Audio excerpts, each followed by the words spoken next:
I just picked up this 1986 Yamaha BW80 on Marketplace. It's got no motor. The guy wanted 450 bucks. I was able to beat him down to 300 cash. The previous owner blew up the motor 14 years ago, and this bike's been sitting in a shed ever since because these motors are really hard to find, and when you do see them for sale, they're $1 million. I've always wanted a big wheel. They're super rare, so I'm going to come up with a more affordable and easily replaceable solution to give this bike a second chance at life. It's got upgraded forks off a Honda XR100 and what appear to be BMX handlebars. I found this donor bike candidate. Needs a back rim, but allegedly it runs. It's been sitting outside for a couple years though. It's got a 125cc Honda clone engine in it, and those engines are great. Parts are dirt cheap for them too. It's 2 hours away, but the guy said he'll take $100 if I come tonight. This bike's got a lot of good parts I'm going to use on the Yamaha, like the motor, wiring harness, throttle, foot pegs, chain, kickstand, exhaust. It's just going to take some finagling to make things work. I took the exhaust off the pit bike, and there's rusty water dripping out of the cylinder head. That's never a good sign. But if you've seen my Turbo Kitty Quad video, then you know that these motors are pretty resilient to water. Oh yeah. Oh! Oh, what is... Oh, it's water! Oh! Not good. Let's shut down this milkshake. I don't want a bunch of boys coming to my yard.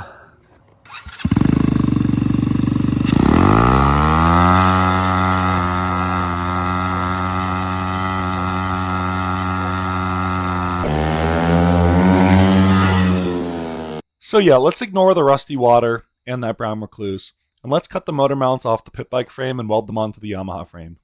5 hours later.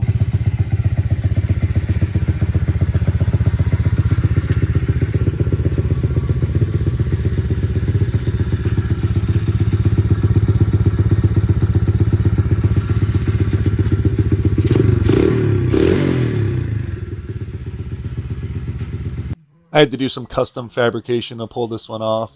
The biggest thing was getting the sprockets to line up. As you can see, I had to offset the motor to the left side a little bit to get that chain on there.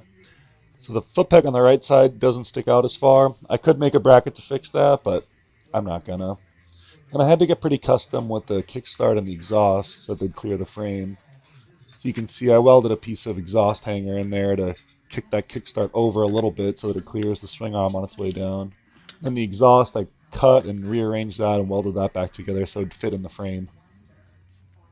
The engine ran great for about 5 minutes, and then the stator shorted out because it was full of water. Upon removal of the old stator, I saw this carnage. This cam chain sprocket is completely smoked. I've never seen this before. See, this is what it should look like. And as you can see, all the teeth are chewed off this thing. There must be some serious misalignment going on here. But this engine ran, so I'm just going to ignore that and slap it back together. You guys silly? I'm still gonna send it.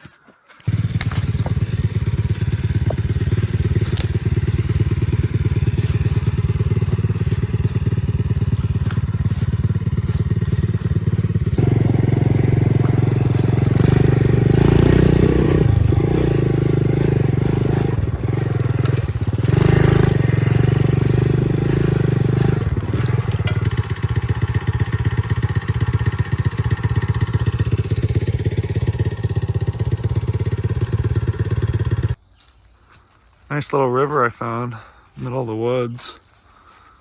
Maybe like a mile deep. Someone built a little bridge right here.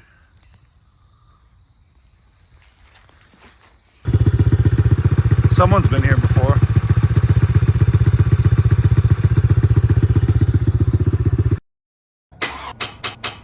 This video is sponsored by Auxilium High Amperage Mini Jumper Packs. Use code CAVEMAN for 20% off your order on auxilium.com.